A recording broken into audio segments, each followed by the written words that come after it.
Salut, bonjour tout le monde, bienvenue sur cette petite capsule vidéo. Démonstration toute simple pour vous montrer comment on peut nettoyer de la cire renversée sur un tapis. Alors, il faut premièrement un dégât de cire qu'on a ici. Bonne couche épaisse qu'on va laisser durcir un petit peu. Donc, en attendant vous expliquer, je suis Pierre Derry, propriétaire de l'entreprise Nettoyage Expert, spécialisée en nettoyage de tapis. Et cette vidéo, c'est la première d'une série de capsules où est-ce que je vais vous montrer toutes sortes de petits trucs pour enlever des taches de peinture, de vin, de café, de gomme, de cire dans ce cas-ci. Afin de pouvoir vous débrouiller sans être obligé d'engager des professionnels puis dépenser des sous chaque fois que vous avez le moindre petit dégât. Alors voici, pendant qu'on attend que le tout sèche, vous allez voir, c'est vraiment extrêmement facile à faire.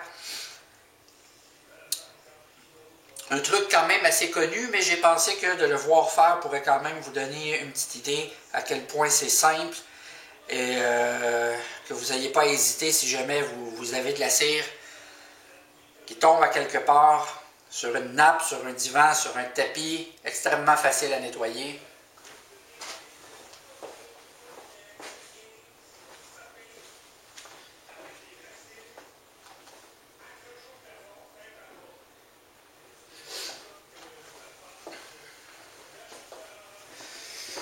Donc on prend quelque chose d'absorbant, ça peut être un linge, un vieux sac de papier, un essuie-tout. Dans mon cas, j'aime bien les essuie-tout assez épais qui absorbent bien. Donc ça peut se faire sur un tapis ordinaire comme ça, sur un tapis de laine aussi. Il s'agit de faire chauffer un fer à repasser, donc au maximum ou un peu moins que le maximum. Moi je ne mets pas d'eau dedans, je laisse chauffer vraiment sec comme ça. On doit attendre qu'il soit assez chaud. Donc faites attention si jamais vous faites ça sur un tapis de laine avec la chaleur. Allez-y doucement. Pas trop chauffer le tapis. Surtout pas si vous mettez de l'eau là-dedans. Que ça fait de la vapeur pour faire rétrécir les fibres de votre tapis de laine. Chose qu'on ne veut pas. Alors vous allez voir maintenant. On va vérifier si ça fonctionne. Si le fer à repasser est déjà assez chaud. Tout simplement, ce qu'on fait, c'est qu'on applique ici sur la cire le papier absorbant. La chaleur du fer à repasser va faire fondre la surface de la cire qui, en fondant, est automatiquement absorbée par le papier. Donc, quand ça devient mouillé, c'est parce que ça commence à fondre et ça commence à être absorbé. Voilà. Ensuite, on continue. Faites bien attention. Moi, mon fer à repasser, je l'ai peut-être un peu trop chauffé.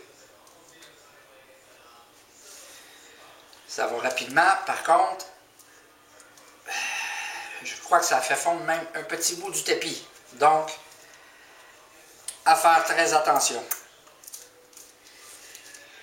Il va comme ça avec la pointe pour ne pas toucher le restant du tapis. On voit vraiment qu'au fur et à mesure où ça fond, c'est absorbé par le papier.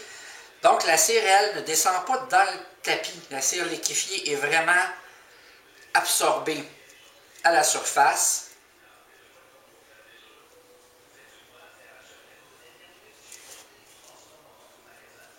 On continue un petit peu comme ça avec le doigt pour aller en chercher plus en profondeur en appuyant. On revient avec la chaleur. Ça peut demander un petit peu de patience, surtout quand on met de la cire de couleur foncée, comme j'ai fait pour vous donner un bon exemple ici avec la cire de couleur bleue. Donc, on en a une petite partie qui a été nettoyée. On peut, pendant que c'est encore chaud, on peut essuyer, en récupérer encore un petit peu comme ça. On voit qu'il en reste un tout petit peu parce qu'on peut voir encore la teinte bleutée sur le tapis en ce moment. Une petite partie ici. Donc, on a presque terminé. Comme vous voyez, c'est vraiment pas très difficile. Ça nous a pris quoi? 1 minute jusqu'à maintenant. Et on est bien avancé. Donc, on recommence la même étape pour aller chercher le résidu petits résidus qui restent encore dans le tapis. Donc, comme tantôt, ça devient mouillé. On se tasse, on continue, on tamponne bien. Toujours quand on nettoie des taches, plutôt que de frotter, on va toujours tamponner pour éviter d'étaler les taches. On veut donc les absorber et non pas les étendre sur la surface. Donc même quand c'est des taches de breuvage, de café ou autre, on va vraiment y aller, on va vraiment tamponner.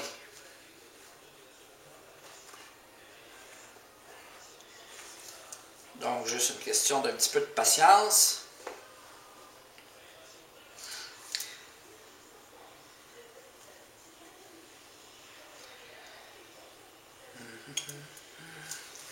Fer à repasser qui est très pratique pour nettoyer la cire, mais aussi sur différents types de taches qui demandent une bonne chaleur. On verra peut-être d'autres exemples à un moment donné, où on peut appliquer des produits détachants et multiplier leur efficacité en chauffant.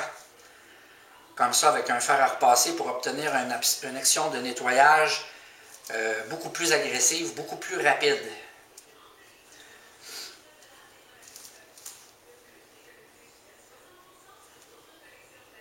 Donc, on voit que ça continue de devenir mouillé, qui nous indique qu'il nous reste encore une petite quantité de cire.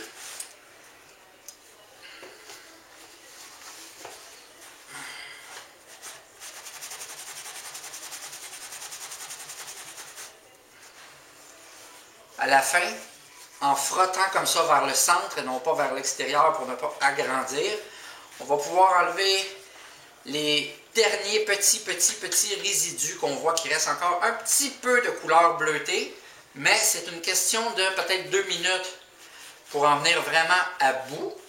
Si jamais il en reste un peu, je pourrais vous montrer un petit truc pour le récupérer. La couleur la plus difficile de manière générale va être le rouge. Le rouge dont le colorant va être un peu plus difficile à éliminer quand il va avoir comme ça une petite couleur résiduelle. Donc la cire de chandelle rouge un peu plus difficile éventuellement, mais quand même, ça fonctionne. Ça n'est pas difficile, ça ne coûte rien et ça ne prend pas beaucoup de temps. Donc on peut voir encore une légère trace bleutée. On va bien faire les choses. On va continuer à aller jusqu'au bout. Si je peux avoir le fil de mon fer à repasser un peu ici.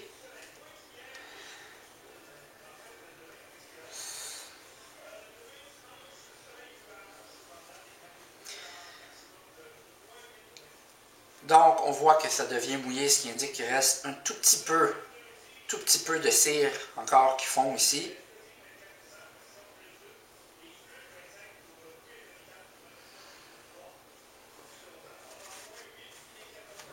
On éponge, on éponge, on éponge.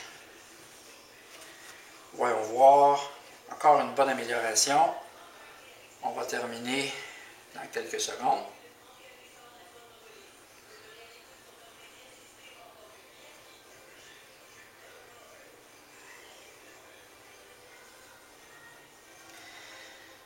On peut voir ici à côté que par inadvertance, j'ai fait fondre un peu le tapis. Donc on voit évidemment que ce n'est pas un tapis de laine.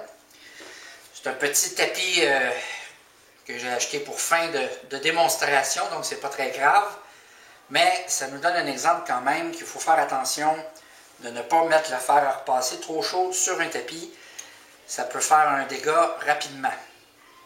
En y allant sur le papier comme ça, par contre, absolument aucun problème.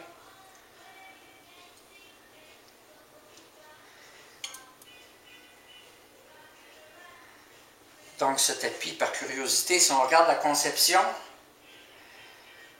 c'est un tapis fait au Canada.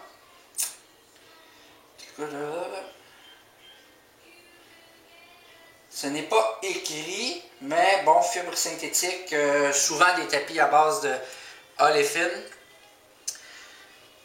qui, lorsqu'ils sont chauffés, fondent et durcissent comme du plastique. Contrairement à la laine, qui, lorsqu'elle fond, crépite, fait une fumée bleue et dégage une odeur comme des cheveux brûlés. D'ailleurs,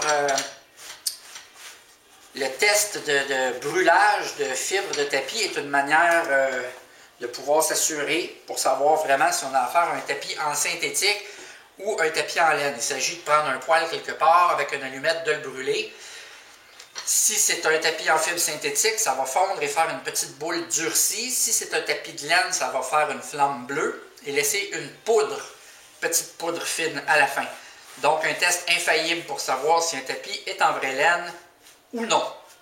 Ou si c'est un mélange de laine et d'autres choses.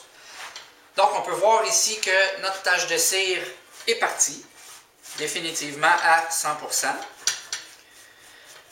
Donc maintenant, si vous avez un dégât de cire, vous savez comment faire. Dans certains cas, il pourrait rester un peu de couleur si c'était de la cire rouge. Il faudra le nettoyer après avec un détachant. Mais dans la majorité des cas, avec un petit peu de patience, vous allez éliminer toute la cire et il ne restera pas du tout de couleur. Alors voilà, merci d'avoir visionné ma première petite capsule vidéo sur comment nettoyer des dégâts sur un tapis. Dans la prochaine capsule, je vais vous montrer comment on peut nettoyer un dégât de peinture quand il y a de la peinture soit à l'eau ou à l'huile qui a été renversée accidentellement sur les tapis. Comment vous pouvez faire pour très facilement donc nettoyer ça sans endommager vos tapis. Donc, merci. Si vous avez des questions, n'hésitez pas à nous écrire. Ça nous fera plaisir de vous répondre. À la prochaine!